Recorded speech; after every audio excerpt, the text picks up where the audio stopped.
The millionaire CEO looked at her torn shoes and laughed. You're in the wrong place.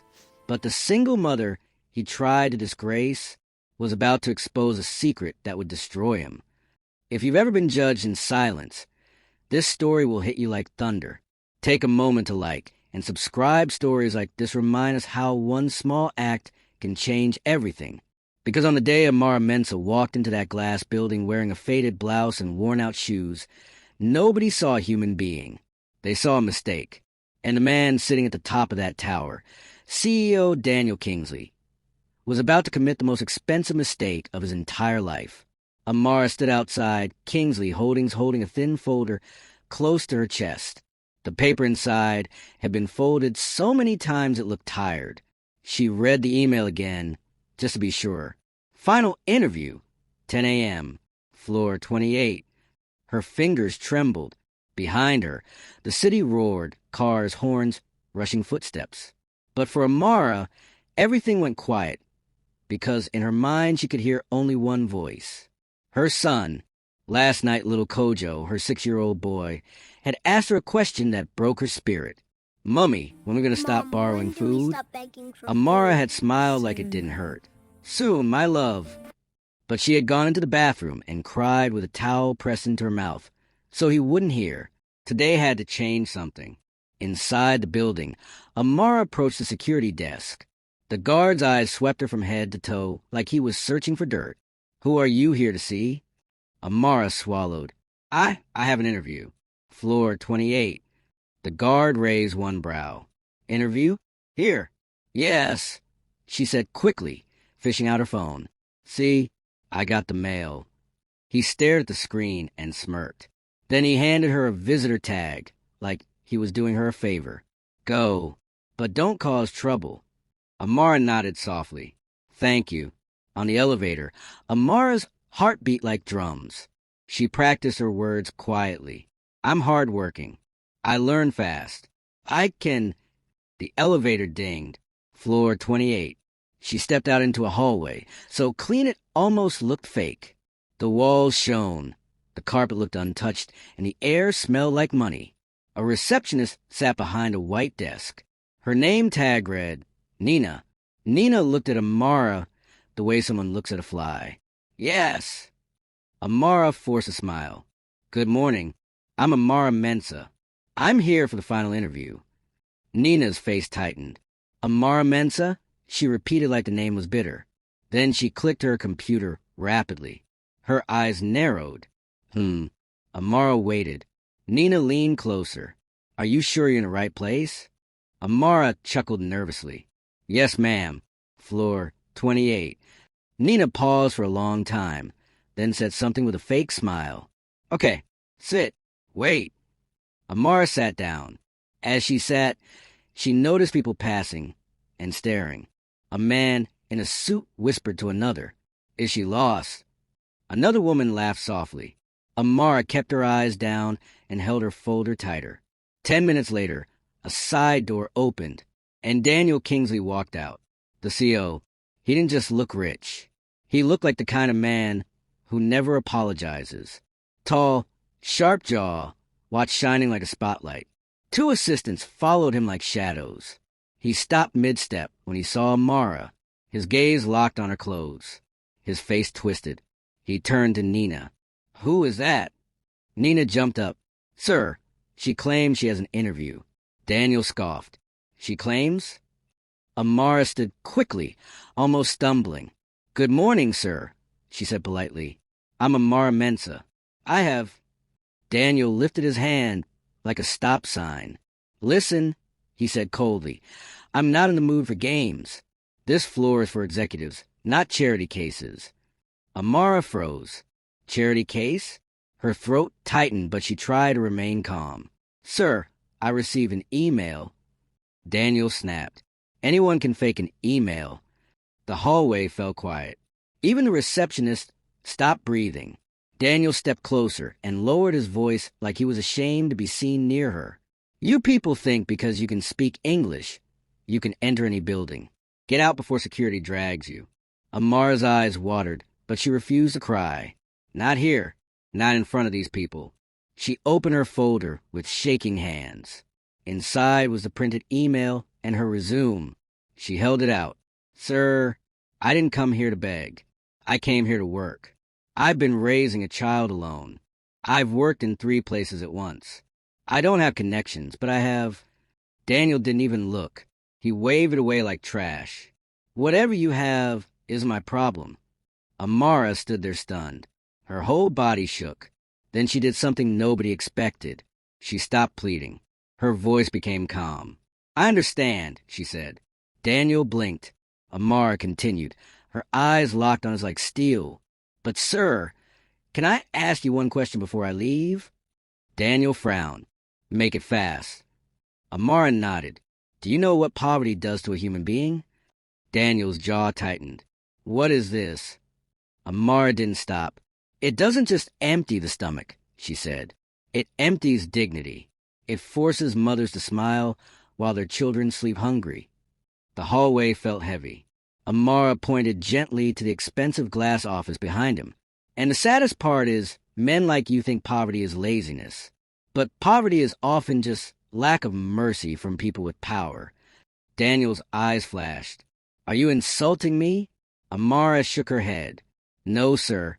I'm teaching you. Because whether you hire me or not, you are raising a whole company to become like you. Then she lowered her hand. I hope your child never meets someone like you on their worst day. The silence turned deadly. Even Nina looked shaken. Daniel opened his mouth, but no words came out. For the first time, the CEO looked uncertain. Amara picked her folder, and as she turned to leave, Daniel heard her whisper something that struck him like a slap. Good people are rare, sir, but bad people are loud. She walked away, and something inside Daniel Kingsley broke, because he suddenly remembered he had once been poor too, and he had forgotten. Daniel stood frozen long after Amara disappeared into the elevator. His assistant, Mr. Clive, cleared his throat. Sir, should we continue with the executive interviews? Daniel didn't answer. Instead, he stared at the visitor log on Nina's desk like it was accusing him. Nina swallowed nervously. Sir, she might actually have... Daniel snapped. Enough. But his anger wasn't directed at Nina. It was directed at the feeling rising in his chest. A feeling he hated. Shame.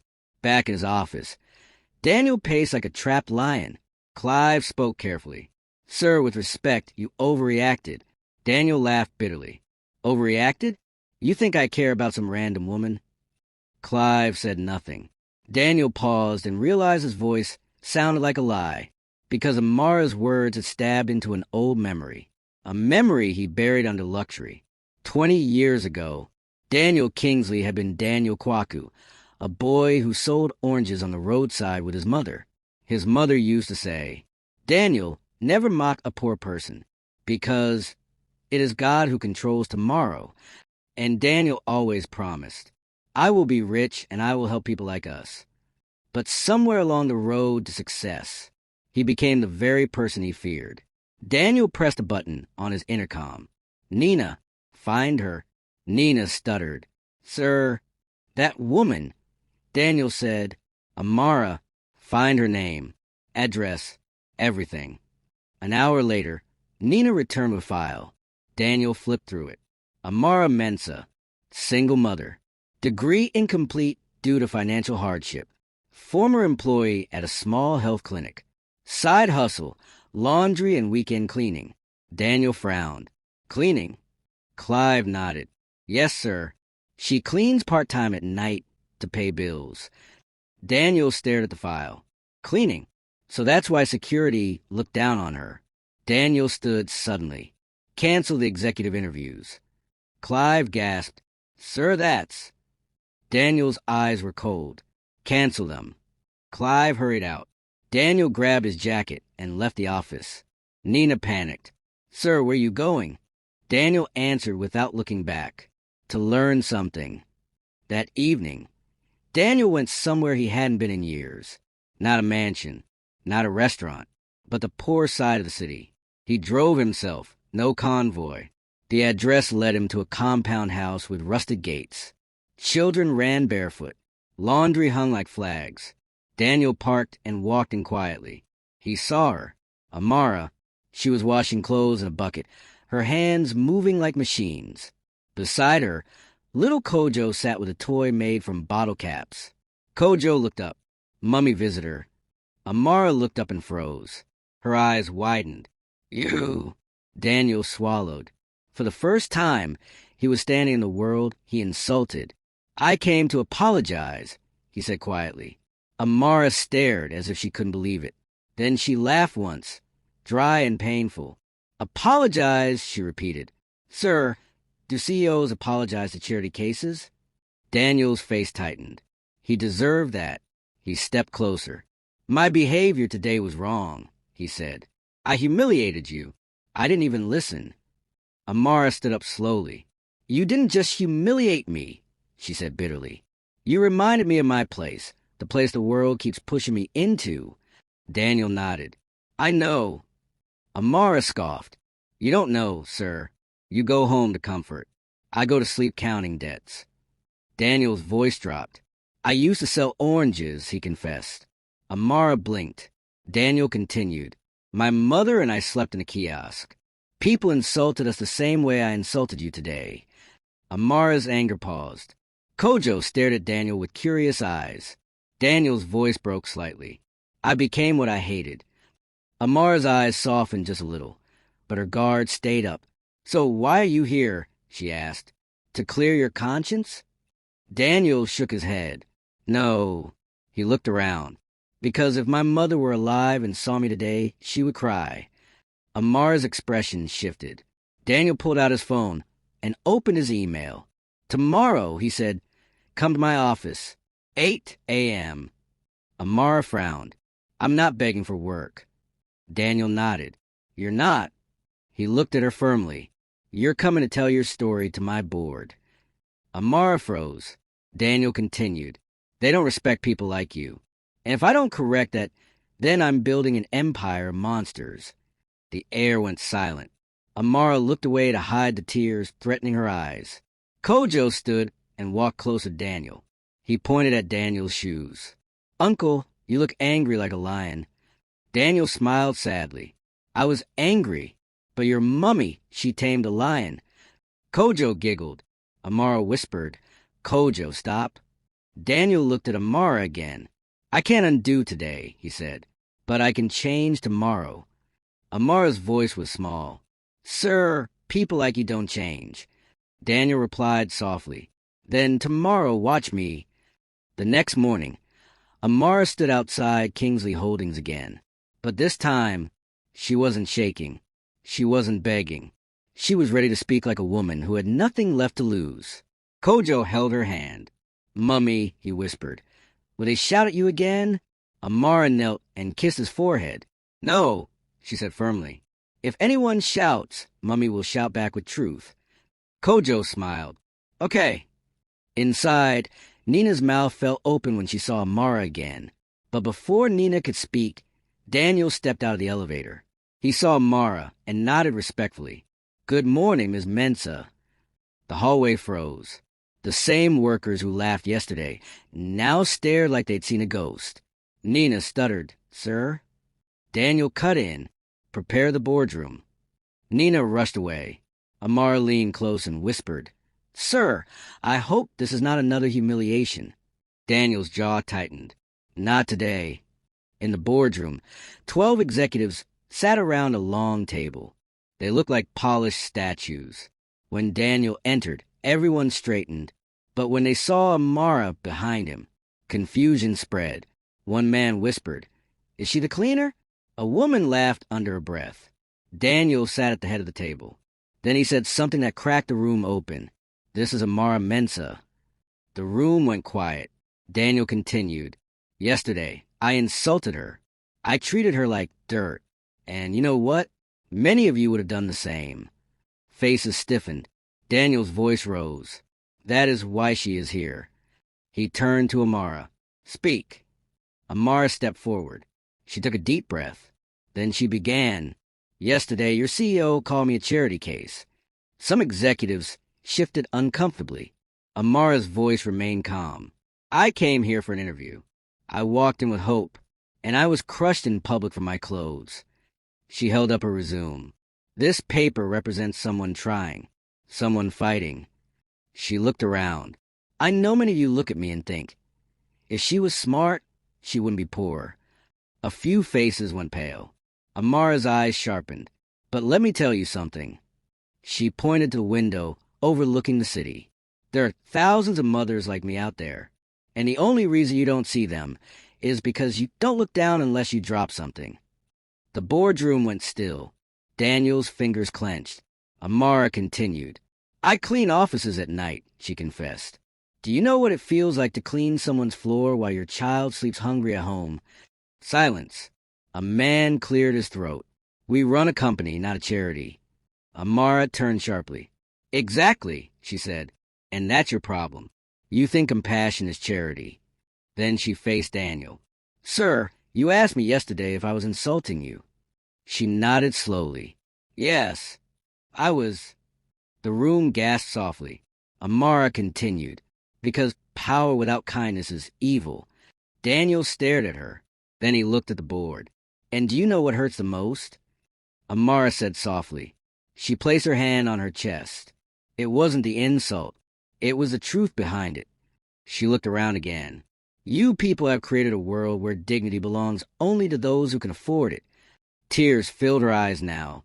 But I will not raise my son to believe he is worthless because he is poor. Daniel stood. All heads turned. He walked to Amara and faced the executives. I was wrong, he said.